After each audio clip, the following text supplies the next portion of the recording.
안녕하세요. 여성을 위한 여성 변호사 안기욱입니다. 우리가 세상을 살면서요, 이렇게 부당한 짓거리 하는 거 봤을 때 그냥 의협심에 가서 방어를 해주고 싶은 생각. 물론 그게 자기에게 피해가 가해졌을 때는 당연히 그러겠지만 다른 사람이 그랬을 때도 방어하고 싶은 충동을 느끼거나 그게 또 이해관계인이면 더더욱 그렇죠.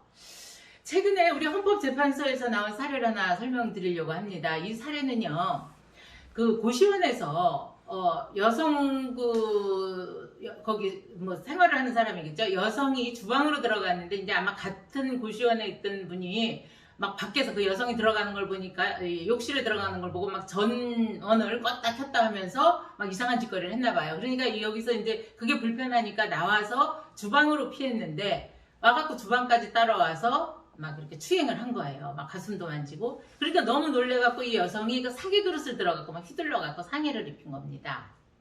이 사례에서 이 남자는 그걸로 인해서 고소를 당해갖고 6개월 징역 실형을 받았어요. 강제추행죄로. 그러면서도 자기도 다쳤다고 이제 또 고소를 한 겁니다. 그 여성의 휘두르는 사기에 의해서. 그랬는데 우리 검찰에서 그 휘둘르는 행위가, 그러니까 여성 쪽에서는 내가 이렇게 강제추행을 당했는데 이거 휘두르는 건 정당행위다, 정당방위다 라고 주장을 한 거예요. 그런데 검찰에서는 아니다, 위험 상황이 있긴 했지만 그것은 과잉이다, 그 사람을 상해를 일으킬 정도로 했다면 이거는 과잉이다라고 판단을 해서 죄는 인정이 된다면서 기소유예 처분을 한 겁니다. 기소유예는 뭐냐 하면은요, 죄는 인정이 된다, 그런데 처벌을 하기까지는 조금 정상 참작할 게 많으니까 한 번은 봐준다, 이런 게 이제 기소유예란 말이에요. 근데 이 여성이 이거는 도저히 내가 받아들일 수가 없다, 차라리 검찰에서 기소를 했으면 법원에 가서까지 내가 무죄를 다퉈볼 수 있는 건데 이거는 기소를 안 했으니까 그 다퉈볼 만한 그것까지 차단이 돼 있고, 그렇다면 이 검찰의 처분은 헌법소원의 대상이 된다 그래갖고 헌법소원을 한 겁니다. 그랬는데 우리 법원에서 이 여성의 손을 들어줬어요.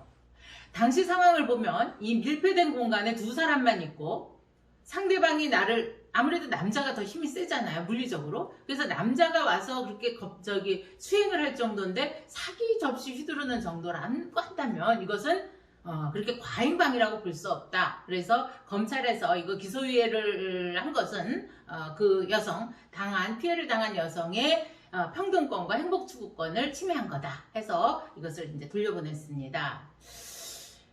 우리가 그 살면서 이게 정당방위에 해당이 되는지 과잉방위에 해당이 되는지에 대해서 항상 그 판단의 문제가 생깁니다. 그래서 이제 뭐 법원에 이런 사례도 많고 하는데요.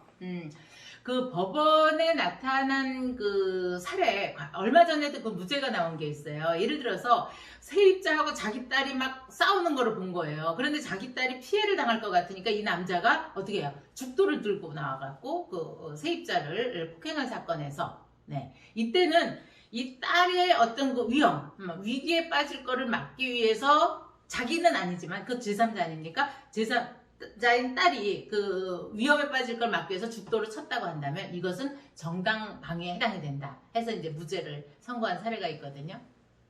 물론 우리가 정당방위를 빙자해서 이렇게 과잉방위를 한다든가 하는 경우는 처벌을 해야 되겠지만, 그 정도가 예를 들어서 내 피해를 혹은 그 자기가 목격한 제3자 타인의 피해를 방어하기에 이 정도면 사회적으로 이 정도는 용납이 될 만한 것이다 라고 했을 때는 무죄를 선고받을 수 있다 하는 거. 그렇다고 너무 그냥 의협심에 공격을 해서는 안 되고요. 이건 항상 방어 수준입니다. 그걸 기억하셔야 돼요. 공격의 의사가 아니고 내가 방어의 의사가 있어야 된다고 하는 거.